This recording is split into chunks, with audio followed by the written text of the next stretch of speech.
Team media expert में आपका स्वागत है।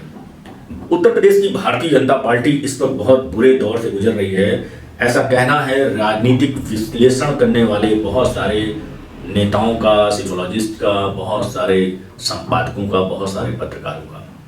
जी हाँ, दरअसल उत्तर प्रदेश के डिप्टी सीएम केशव प्रसाद मौर्य इस वक्त नाराज चल रहे हैं।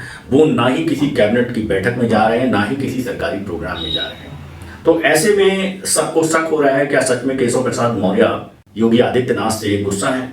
दरअसल ये खेल बहुत दिनों से चल रहा है, ये लड़ाई बहुत पुरानी लड़ाई है। ये लड़ाई तब शुरू हुई जब केशव प्रसाद मौर्य का चेहरा सामने रखकर, एक ओबीसी चेहरा सामने रख के उत्तर प्रदेश का चुनाव लड़ा गया और उसके बाद रिजल्ट आया। बहुत जबरदस्त रूप से भारतीय जनता पार्टी ने वापसी करी उत्तर प्रदेश में, समाजवादी पार्टी को पिछाड़ा। अखिलेश यादव को उस वक्त पिछाड़ना जब अखिलेश यादव अपने पीक पे थे और अखिलेश यादव ने विकास की गंगा बहा दी थी। उसके बावजूद भारतीय जनता पार्टी अपने हिंदुत्व के चेहरे को लेकर के और साथ में ओबीसी और दलित पिछड़ों सबको लेकर के उन्होंने बड़ी कैंपेन चलाई और इसका चेहरा एक तरीके से केशव प्रसाद मौर्य को बनाया और बहुत जबरदस्त जनता का सहयोग मिला और इनकी सरकार बन गई। सरकार बनते ही डिप्टी सीएम साहब को लगा कि शायद अब उनके सर पे ताज 1-2 घंटे बाद या 2-3 दिन बाद हो जाएगा।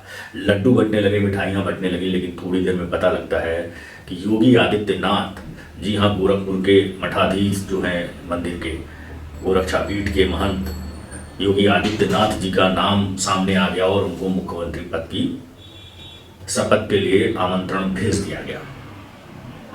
दरअसल भारतीय जनता पार्टी में ऐसे निर्णय हमेशा अचानक ही होते हैं और पर्दे के पीछे से सब कुछ तय हो चुका होता है और बहुत सारी चीजें बिना किसी की जानकारी लिए हुए जनता के समक्ष रख दी जाती। अब आते हैं केशव प्रसाद मौर्य के गुस्से के ऊपर। दरअसल वो उनका ये कहना है कि उनके अधिकारी उनकी मानते नहीं हैं।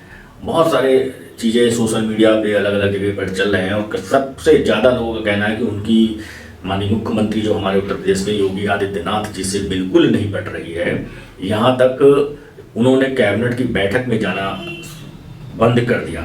ये बीजेपी का जो मान मनोबल का या रूठने मनाने का दौर है, ये आज से नहीं है, ये बहुत समय से। एक बार कलराज मिश्रा भाजपा अध्यक्ष का चुनाव लड़ रहे थे तो कन्नौज के छिबरामऊ सीट से राम प्रकाश त्रिपाठी वो भी ताल ठोक करके सामने आ गए कि मैं भी। फिर ये करीबन 10 दिन नाटक चला, रोना पीटना सब कुछ हुआ मंच पे और उन्होंने अपना नाम वापस लिया। भारतीय जनता पार्टी में एक सिस्टम बना है और पहले भारतीय जनता पार्टी में बहुत सारे नेता हुआ करते थे। अब भारतीय जनता पार्टी में अगर आप ऑफिशियली देखेंगे तो सिर्फ 2 नेता हैं जो पूरे देश की राजनीति को चलाते हैं। फैसला उनका होता है कि किसको क्या बनना है, क्या नहीं बनना है। उत्तर प्रदेश में भी, यूपी में भी बहुत सारा फैसला दिल्ली में बैठे हुए लोग करते हैं। बहुत सारे ऐसे अफसर बड़े बड़े पदों पे बैठाए गए जो दिल्ली दरबार से आए हुए हैं, जिनको यहाँ पर भेजा गया है, उनको खुद मुख्यमंत्री भी नहीं पसंद करते हैं, ऐसा सबका कहना है। केशव प्रसाद मौर्य कई बार अपने आप को सार्वजनिक मंच में भी अपनी थोड़ी बहुत गुस्सा जाहिर कर चुके हैं। कई लोग उनको उस तरीके का सम्मान भी नहीं देते हैं, उनका ये भी कहना है। कई जगह पर उनको, जैसे एक फोटो वायरल हुआ था कि उनको स्टूल पे बैठा दिया गया। फिर अखिलेश यादव ने भी उनसे बहुत ज़्यादा कटु शब्दों में बात करी। तो इन सब चीज़ों को लेकर के बहुत बार उनका अपमान भी हो चुका है। लेकिन भारतीय जनता पार्टी की एक खासियत भी है कि वो खुले मंच पर बहुत ही कम अपने गुस्से को बताते हैं। उनके हर, देखिए, ये भारतीय जनता पार्टी के नहीं है, हर जगह का ये नियम है कि जो नेता है वो अपने कहीं ना कहीं टॉप बॉसेस में जा करके अपने आप को इन्वॉल्व करता है ताकि उनके साथ अपनी सारी चीजें बताए। केशव प्रसाद मौर्य भी अमित शाह जी के बहुत करीबियों में से एक हैं। अमित शाह के कहने पर हारने के बावजूद उनको डिप्टी सीएम जैसा पद मिला उत्तर प्रदेश में। केशव प्रसाद मौर्य अब दिल्ली के चक्कर भी लगा रहे हैं और अपनी बात को सही जगह पर रख रहे हैं। योगी आदित्यनाथ को एक चीज समझ में आ गई कि भारत में अगर कोई दूसरा चेहरा है तो वो है योगी आदित्यनाथ। ये योगी आदित्यनाथ को भी पता है और ये पता है केंद्र के बड़े नेताओं को भी कि अगर योगी आदित्यनाथ को इस वक्त छेड़ा तो 24 के चुनाव में लेने के देने पड़ सकते हैं। इसीलिए कोई भी आदमी मुख्यमंत्री के बारे में या मुख्यमंत्री से सलाह लिए बिना कोई कुछ नहीं कर रहा।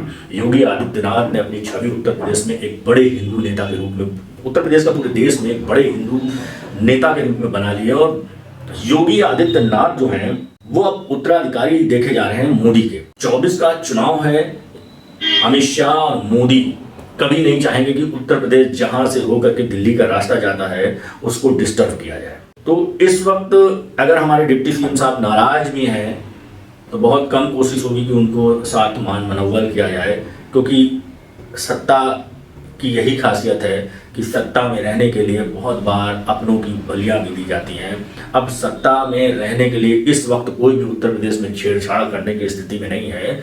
मोदी, अमित शाह, योगी, इन तीनों के गठबंधन से ही दोबारा मोदी एक बड़ा चेहरा, अमित शाह भारतीय जनता पार्टी के चाणक, उत्तर प्रदेश में सबसे ज्यादा सीटें, उत्तर प्रदेश का सबसे बड़ा चेहरा, हिंदुत्व चेहरा योगी आदित्यनाथ।